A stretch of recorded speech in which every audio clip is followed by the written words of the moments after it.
Can't wait for the next episode to drop? Be one of the first to listen to Obscura, a true crime podcast, a day early, only on Himalaya.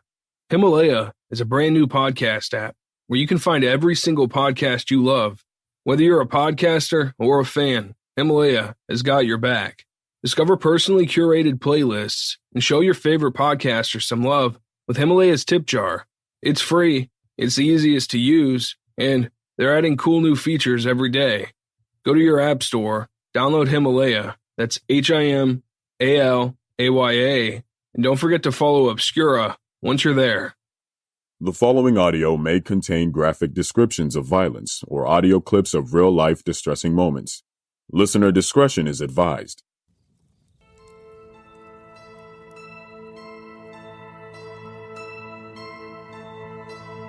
Welcome to Obscura, where we shine a light on the dark.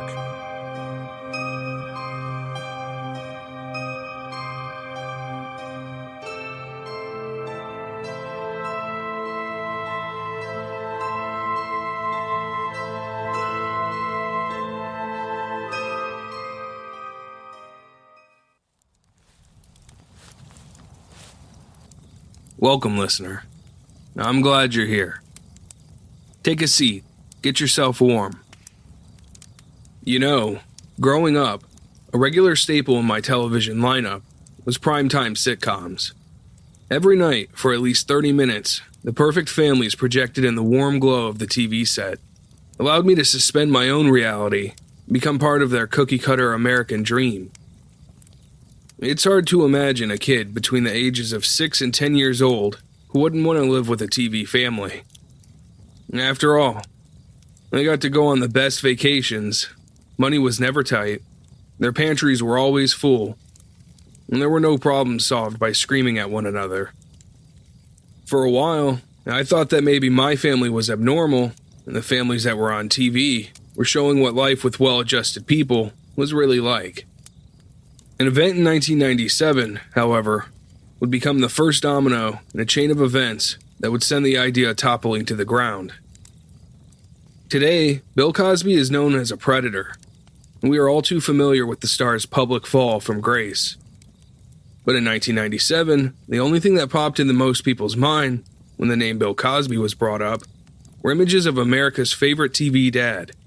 Bill Cosby had made a fortune by producing family-friendly programming that uplifted the black community, including campy films like Ghost Dad and the Fat Albert cartoon series.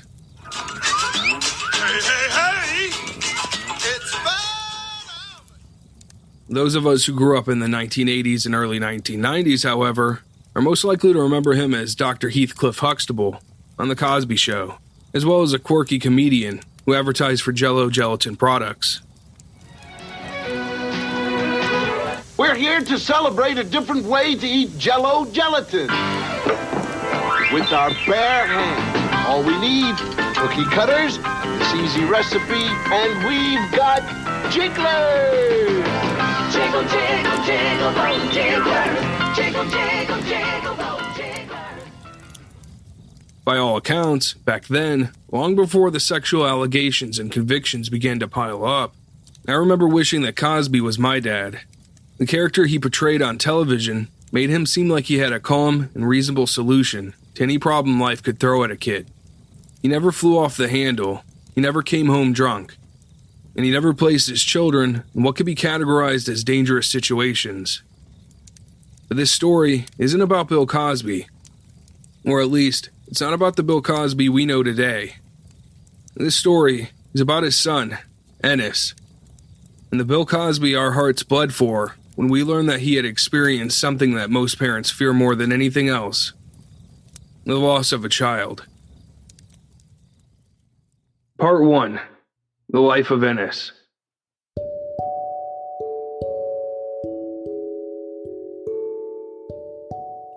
Ennis was first introduced to the nation during a television special hosted by Bill Cosby, revealing that he and his wife were due to have a third child after having previously sired 2 girls. Cosby looked to the camera jokingly and yelled, "It better be a boy, you hear, Camille?" Ennis's mother, Camille, playfully responded off screen, "Right." The Cosbys got their wish, and on April 15th, 1969, baby Ennis came into the world. Being born to one of Hollywood's most famous comedians certainly came with its perks. But Ennis and his sisters would find that maintaining their privacy was an entirely different matter. While the Cosbys struggled to keep their children out of the media spotlight, what Bill wanted the public to know was recreated for TV audiences across the US every week. Cosby's fictional son Theo and some of the storylines tackled on The Cosby Show were inspired by Ennis. It was through this saccharine conant recreation of Cosby's life that we had a chance to grow up alongside Ennis and the rest of the Cosby family. Hey, back from shopping. How was it? Great. We only had one fight. Started the moment we left and it hasn't finished yet. Now what happened? I took him to Bookman's. He told me I couldn't go in. Dad, Bookman's is a menswear store. Menswear store. No mothers allowed. She probably want to go in the dressing room with me. Hey, man, she goes in with me. Is this the shirt? Wait till you see it. Have you seen it? Through the window. All right. At first, I felt funny about charging it. But after I said I was your son, they said no problem. Yeah. Well, they love me at Bookman's. I make the clothes look good. Here it is. Uh-huh. Dad, when I wear this on my date with Christine, oh, she is gonna die. In 1995, the Cosby estate was worth roughly $350 million, and it is likely that trust funds could have provided a modest living for all 5 of his children. Unlike many children of the rich and famous, however, the Cosbys instructed Ennis and his sisters to ignore the glitz and glamour of Hollywood and pursue their education as much as they could. Both Bill and Camille had earned their PhDs in spite of Bill's success in the entertainment industry and hoped that their children would follow in their footsteps. For Ennis, living in the shadow of his overachieving father was a lot of pressure. Ennis's struggle to meet the expectations of his parents and Bill's growing frustration with Ennis's poor academic performance was often reflective in narratives performed on The Cosby Show. It wouldn't be until Ennis began attending Morehouse College that doctors diagnosed him with dyslexia. I hope you can read everything. Well, that's one of the problems. Your notes are incomplete and poorly organized. They are? Yes, and your writing has a lot of structural and mechanical errors, although your ideas are good. Theo, I think that you should be tested for dyslexia. Dyslexia, what's that? It's a disorder in which people see letters backwards or in a different sequence, but Theo doesn't see letters backwards. That's only one form of it, Mrs. Huxtable. Dyslexia is a special way of seeing things. I like to call it a different kind of mind. What kind of mind? In Theo's case, first rate. He has the brain power. He just has a glitch in the way he takes in information. According to statistics published by Dyslexia Center of Utah, 15 to 20% of the population is afflicted with a language-based learning disability. Of these cases, dyslexia is the most commonly diagnosed. Dyslexia is typically detected during early childhood, as children learn to read and write. Some common symptoms include transposing letters and numbers or confusing similar words. But it can also manifest itself in other ways that are not immediately apparent, as in Ennis's case. If undiagnosed, those afflicted with dyslexia can experience lifelong struggles with reading and writing, as well as oral language skills in some cases. Since dyslexia is a disorder that impacts the way the brain processes information, there is no cure. Those who have been diagnosed often see their symptoms fade over time. Early detection in classes designed to assist the learning disabled are considered to be significant components in improving a student's prognosis. Hearing that Ennis had a learning disability and was not suffering from a lack of motivation as the Cosbys had believed came as both a shock and a relief. Ennis left Morehouse in Atlanta, and the Cosbys agreed to enroll Ennis into an intensive program designed for the learning disabled at Landmark College in Vermont. Established in 1985, Landmark College became the only accredited college to offer 2- and 4-year degree programs designed to cater specifically to students with learning disabilities, attention deficit disorders, and autism. Each student receives personal attention during their courses, and faculty assures that each student is on the right track. After Ennis had completed the summer semester program at Landmark, he would return to Morehouse, and his academics suddenly saw a remarkable improvement. The once struggling student began to see his name on the dean's list. The happiest day of my life occurred when I found out I was dyslexic. I believe that life is finding solutions, and the worst feeling to me is confusion. Ennis would later write about the experience. Ennis received his bachelor's degree from Morehouse in 1992 before attending Columbia University, where he completed a master's program in 1995. Ennis had been attending Columbia's Teachers College, where he hoped to complete his doctorate in special education at the time of his murder. His dream was to start his own school designed to assist students struggling with learning disabilities. Part 2. So Long, Friend.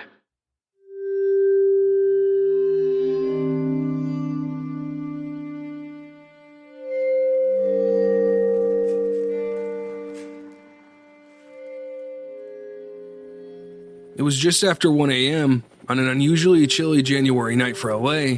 The media got word that there had been a fatal shooting northbound along Interstate 405.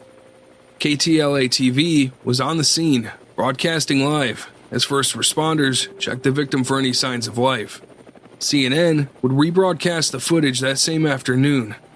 There, before a national audience, the cameras panned in to view Ennis's lifeless, bloody body, just as the Cosbys themselves were notified of their son's murder by LAPD.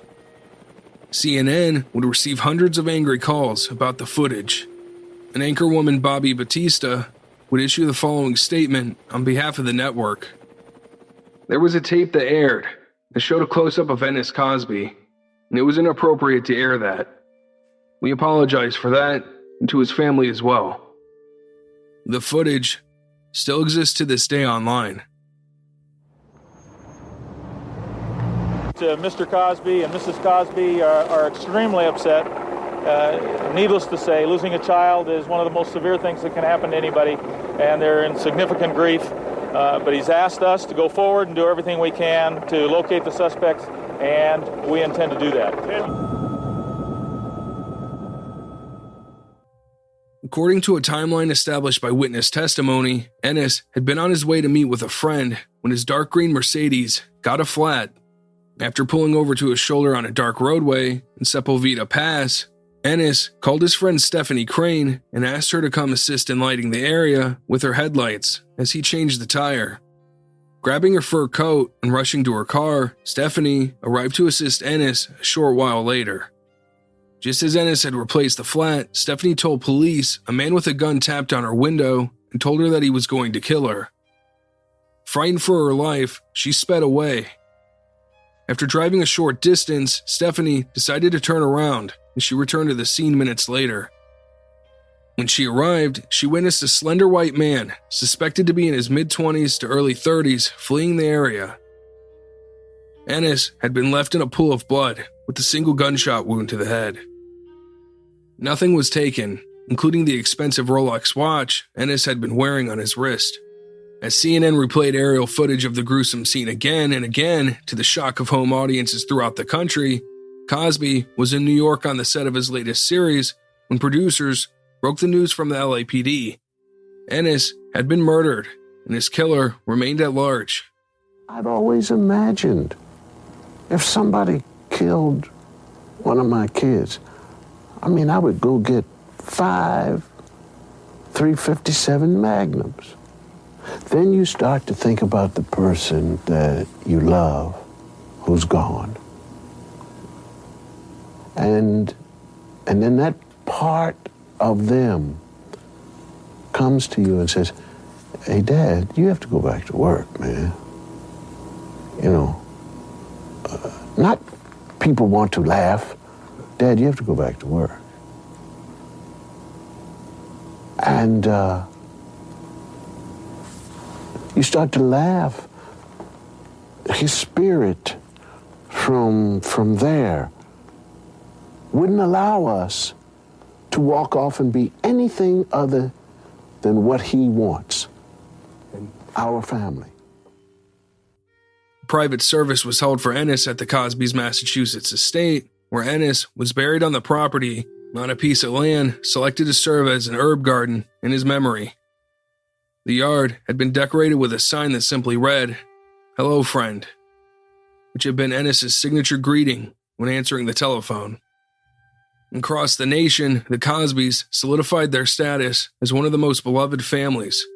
Their mail became stuffed full of cards and letters from fans offering messages of condolences, and flowers were left at both the Cosbys' Manhattan home as well as the spot that Ennis had been murdered.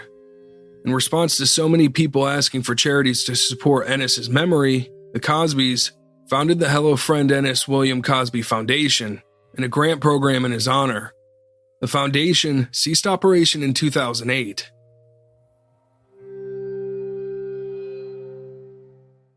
Part 3: America's Most Wanted.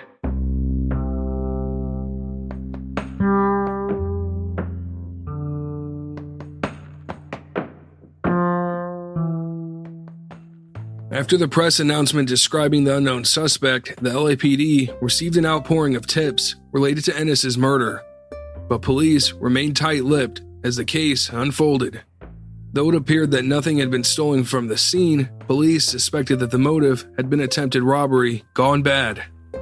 The reason we're here today is to provide a description of the suspects. We have composites on a witness, his vehicle, and we have a composite on the suspect. Suspect is described as a white male of average height and weight, 25 to 32 years of age. He was wearing a light-colored knit cap. How do you reconcile the emotional conflict when researching something like this? The duality of simultaneously feeling disgust for Bill Cosby the predator and empathy for Bill Cosby the father. It's odd how sometimes we wish death on people who commit monstrous acts, but some grief can be worse than death. The process of working with investigators to hunt down your child's killer is one I never want to be part of. No one deserves to go through this. Not even the monsters.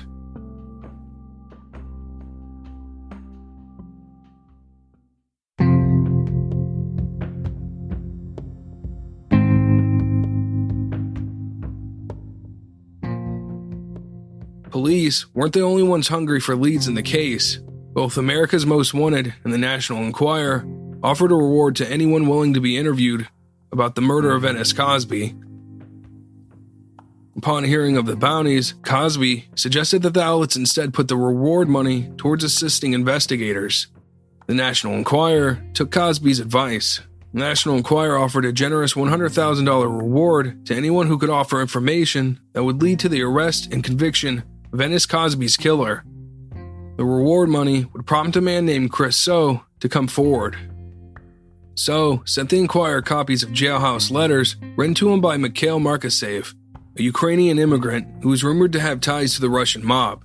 It was in these letters that Markasev told So that he had been the one who killed Ennis Cosby and that he had been attempting to steal Ennis's cash and car. When Cosby failed to hand over the money quick enough, Markasev shot him in the head and fled.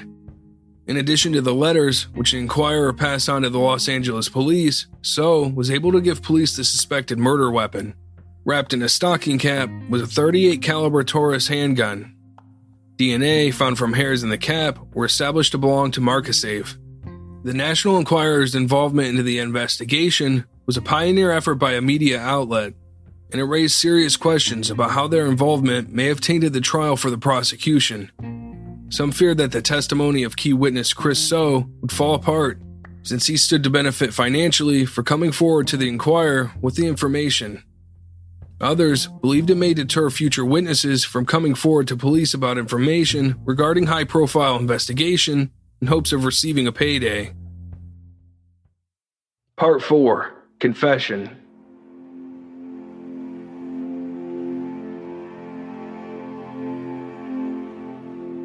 A year and 2 months after Ennis was shot dead on a dark roadway, the murderer of Ennis Cosby would be arrested. At just 18 years old, Mikhail Markasev was what an investigator interviewed by the New York Times described as a kid really hard beyond his years. Immigrating from California from Ukraine at the age of 10, Markasev was a shy and quiet kid who did all right in school, but things began to change. According to reports, Markasev fell into drugs. and had been placed into a juvenile lockup several times for assault before encountering Ennis Cosby. Investigators believe that the shooting was a crime of opportunity. Markasave had been hanging around a park and ride, strung out on drugs, and looking for trouble near where Ennis had been changing his flat tire. When the downtrodden teen saw Ennis step out of the $150,000 Mercedes convertible he had been driving that night, Markasave thought it would be a payday, but the robbery didn't go as planned. Markasave was forced to flee the scene empty-handed. Camille Cosby believes that the crime was more than a simple opportunity, as she later wrote in an opinion piece for USA Today. I believe that America taught our son's killer to hate African Americans. After Mikhail Markasave killed Ennis William Cosby on January 16, 1997, he said to his friends, "I shot a... It's all over the news." Mrs. Cosby further wrote that it was evident that racism towards African Americans likely did not come from Markasave's native Ukraine, where the black population is non-existent. Camille instead pointed the finger towards the American media, downplaying the prevalence of crimes committed against the black community simply because the color of their skin and the way people of color are often portrayed. In quote, America's intolerable stereotypical movies and television programs about blacks, which were not shown in the Soviet Union before the killer and his family moved to America in the late 1980s. In July of 1998, Mikhail Markasave was found guilty of Ennis's murder and handed a life sentence. Everyone I spoke with who knew him well regarded him as a good, kind, and caring person. We all admired him for how he would extend his hand in friendship to anybody, regardless of race or religious background, ethnicity or economic status. He wasn't looking for any special recognition. That's just the way he was. And knowing Ennis, he was probably even trying to reach out to his killer. We love and miss Ennis very much. It's not easy on any day, But try to imagine what it's like on Mother's Day and Father's Day, or at Thanksgiving and Christmas, or during his birthday. Our lives are forever changed by this terrible act. That's him with 3 of his grandparents. I now sentence you to the term prescribed by Penal Code Section 190.2, subsection A, subsection 17, which is imprisonment in the state prison for life without the possibility of parole. Further, because the jury has found it's true that you personally used a firearm, 2 a handgun, during the commission of the crime of murder, I sentence you pursuant to the provisions of Penal Code Section 12022.5, subsection A, subsection 1, to serve 10 years in state prison, which will be in addition and consecutive to the punishment prescribed for the crime of murder of which you have been convicted. We feel, therefore, that life without parole is justified in this case, not only to hold Michael Markasave responsible for murdering Ennis in cold blood, but also to protect and safeguard the public. Thank you. His defense attempted to appeal the sentence, but Markasave had a change of heart and decided to forgo the appeal process by offering to confess to the crime.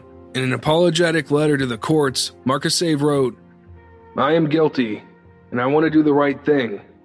More than anything, I want to apologize to the victim's family. It is my duty as a Christian, and it's the least I can do after the great wickedness for which I am responsible."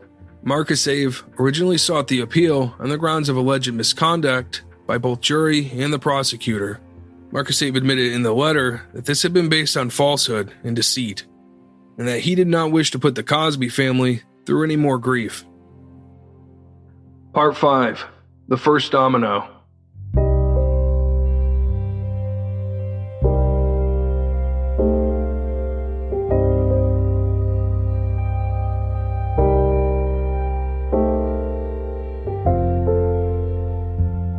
In the years after Ennis's murder, things did not begin to look up for the Cosby family. For nearly 30 years, Cosby had played the role of America's favorite TV dad, but his mask was beginning to slip, revealing the true monster that lurked beneath.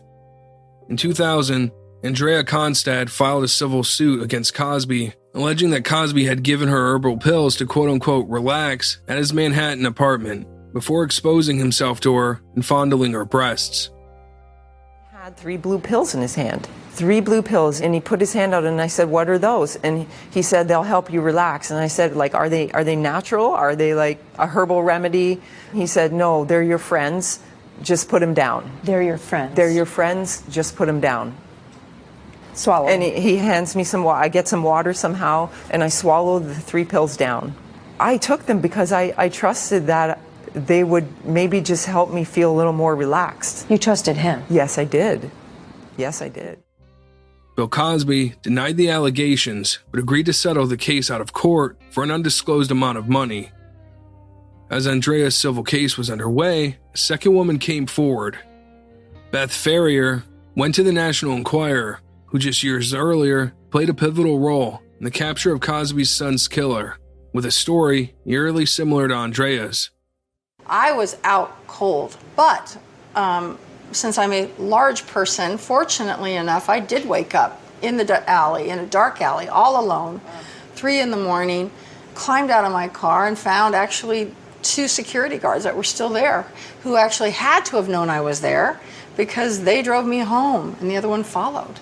This drug lasted 2 to 3 days.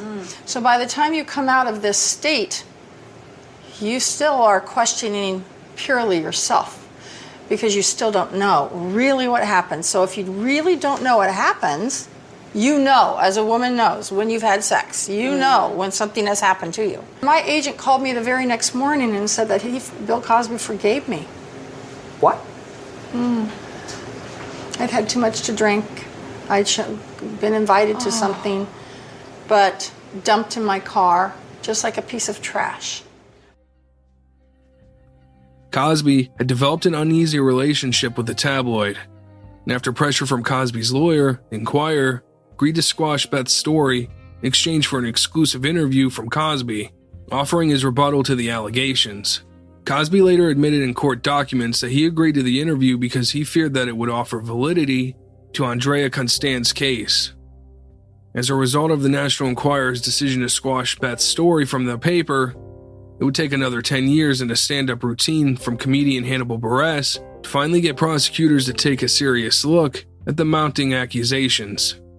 13, and it's even worse because Bill Cosby has the fucking smuggest old black man public persona that I hate. This gets on TV. Pull your pants up, black people. I was on TV in the 80s. I can talk down to you because I had a successful sitcom. Yeah, it was great women, Bill Cosby, so kind of brings you down a couple notches. I don't curse on stage, but yeah, you're a rapist, so it'll take you saying lots of motherfuckers on Bill Cosby himself if you weren't a rapist. I don't know what I'm doing about telling you. I guess I want to just at least make it weird for when you watch Cosby Show reruns. Dude's image, for the most part, it's fucking public Teflon image. I've done this bit on stage, and people don't believe. People think I'm making it up. I'm like, Bill Cosby, there's a lot of rape allegations. No, you do. No. They call me Captain Kick 'em Out. No. That shit is upsetting. If you didn't know about it, trust me. When you leave here, Google Bill Cosby rape. It's not funny. This shit has more results than Hannibal Buress. By the time Cosby was finally convicted for sexual assault, more than 60 women had come forward to allege America's favorite TV dad had raped or sexually assaulted them. With the oldest case dating back to the beginning of Cosby's career in the 1960s. I said in the beginning of this episode that as a child, I remember watching The Cosby Show and wishing Cosby was my dad. In hindsight, maybe my family wasn't so bad after all. The senseless murder of Cosby's son Ennis, in some ways, represented the death of Bill Cosby, and his downhill tumble from being the face of morality to parents and children throughout the nation, to a father desperate to find answers to his son's murder, to finally being reduced to the predator we know him as today. Bill Cosby now leaves in his wake a tarnished legacy. When Ennis was murdered, we lost not only a boy we grew up with vicariously through Theo's exploits on The Cosby Show, we also began to mourn the death of a man we thought we could trust, invited into our living rooms every week.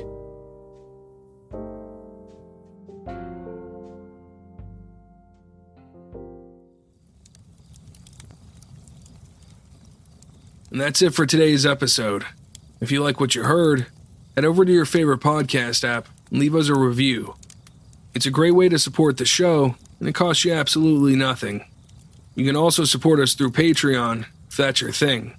We've got bonus episodes over there, including the Black Label episodes. And I know this dates the show, but Happy New Year. Have a happy and healthy 2019. Get ready, because we have a lot of surprises in store for you throughout the rest of the year. Thank you for listening, and keep the fire burning.